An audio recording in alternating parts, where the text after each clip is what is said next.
with masturbation. Make sure, guys, to like, subscribe, share, follow, and also Stop make masturbating. sure to Stop masturbating. Yeah, stop doing that. Like, follow, share, and also throw money at us. We very much appreciate the support with PayPal and Enough of the commercial. Get back to what we're and talking Patreon. about. And monthly support. Okay.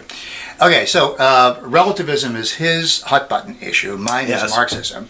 And I would like to make the case that relativism is fed by, in the modern context, fed by Marxism. Now, I have to admit, you're right, cultural relativism, ethical relativism has been around for centuries, way before Karl Marx. I'm not. Socialism was around before Marx. Yes, really, it started with the French Revolution. Yeah, but I do want to emphasize that many people do not understand the way in which Marxism, cultural Marxism, has embraced what you mean by, what do you call it? Relativism, more relativism and objectivism. Yeah, but you also have another word for it, don't you? Well, for what specifically? No, but you talk about relativism as an all-embracing ethical idea. From that comes, so basically it's an epistemological. Okay, so why don't you explain to us what your concept of relativism is? I used a big word. I better explain myself. Define your words. So a relativist is somebody that believes that things change. You know, sometimes they're called a progressivist. Usually it means their philosophy or their understanding of how the world works is evolving. It's changing. It's not rooted in one central thing that never changes. An objectivist, not necessarily the Ayn Rand objectivist, but someone who sees the world objectively, they are rooted in some principle that is beyond time. It's true now. It was true when Plato walked the earth. It was true before any human being existed, and it will be true after human beings do not exist. And it would be true even if no human beings ever existed. Yes. So, for example... Like the Pythagorean theorem would still be true if no triangles ever existed. That's one example, but also there's moral truths, like moral truths of justice and truth, and also aesthetic things like beauty.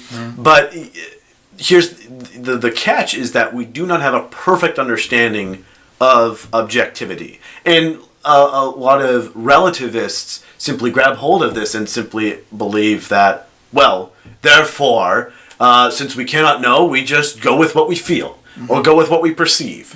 And they use or maybe we go with what the majority consensus is. They have different, depending on who they are, they use different... And when I was your age going to college, Herbert Marcuse was a philosopher, and he wrote a book, and the basic thesis of the book was, if it feels good, then do it. That was his ethical maxim, which was modern relativism. That's a very modern relativism. If it feels good, do it. How many people do you know who would subscribe to that? I know a lot of people. Oh, quite a few. But, you know, and to a certain, and the reason why they're not sociopaths is because, why?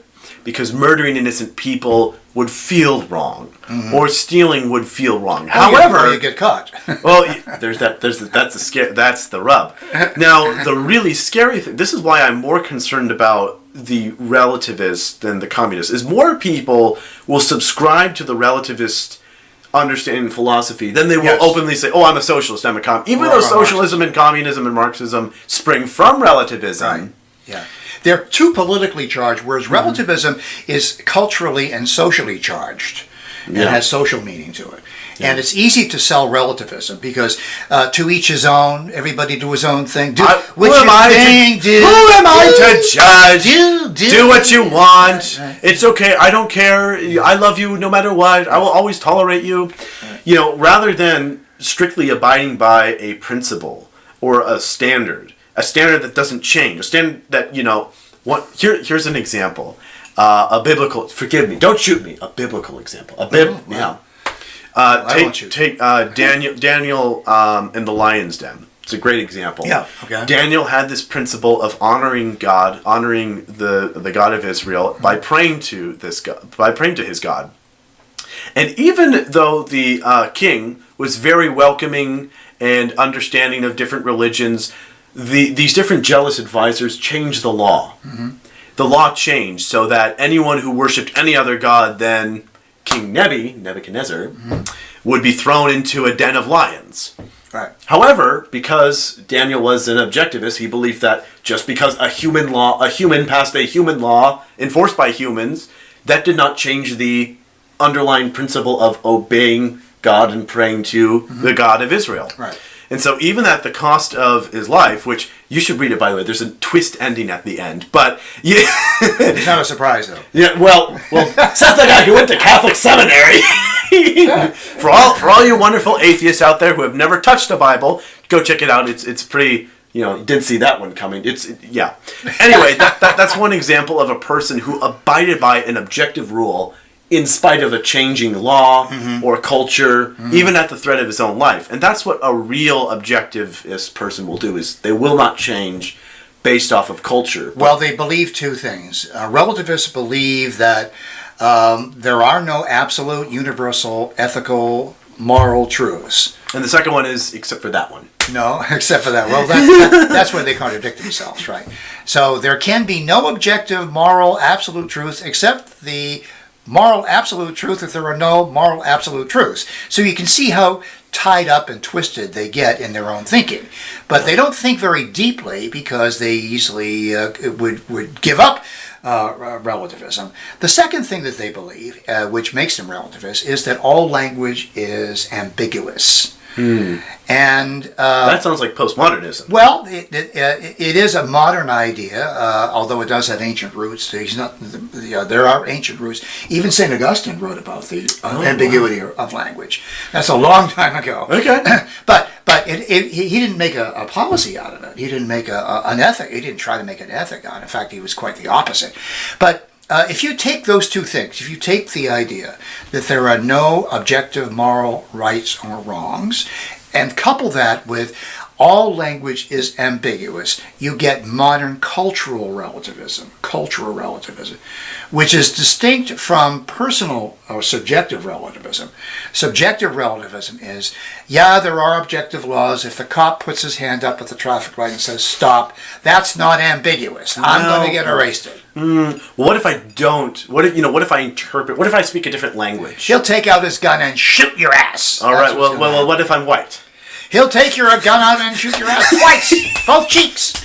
Just to prove he's not a racist, right? Prove he's not a racist. Exactly. So he'll do. Okay. Anyway, that for me, I personally believe that on the cultural level, that is a much more pervasive idea that truth is relative. It changes by perception. To me, that's much more dangerous than anything Marx said, or anything that AOC or Bernie Sanders is proposing. The underlying assumption that truth can change with culture, personnel, right, or majority consensus. Right. That to me is way more dangerous than anything that these people are saying. All I have to do is study the history of Germany in 1933, and you can see exactly what Alex is talking about. Or the French Revolution. Or the French Revolution, or many other dictatorial mob rule relativists have brought. It's really amazing how atheists and relativists have been responsible for the killing of so many millions of people. Every tyrant, arguably more than your average tyrant. You look at the people who ran the Second World War, all of them believed two things. Number one, there was no higher moral authority than them.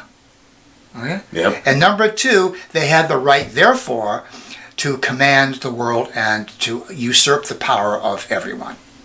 So, just throwing it out there, that's my thing. Yeah, think about it. Ask yourself if you're relevant. Objectively, I'm right. Objectively, relatively speaking, you can give as much as you're able to give. That's just based on what you're able to give. We'd greatly appreciate one-time payment over PayPal, or even better, monthly over Patreon. We greatly support and love you guys for supporting and loving us. Thanks for subscribe, share, and follow. If you're a relativist, we love you anyway. Okay. Bye-bye.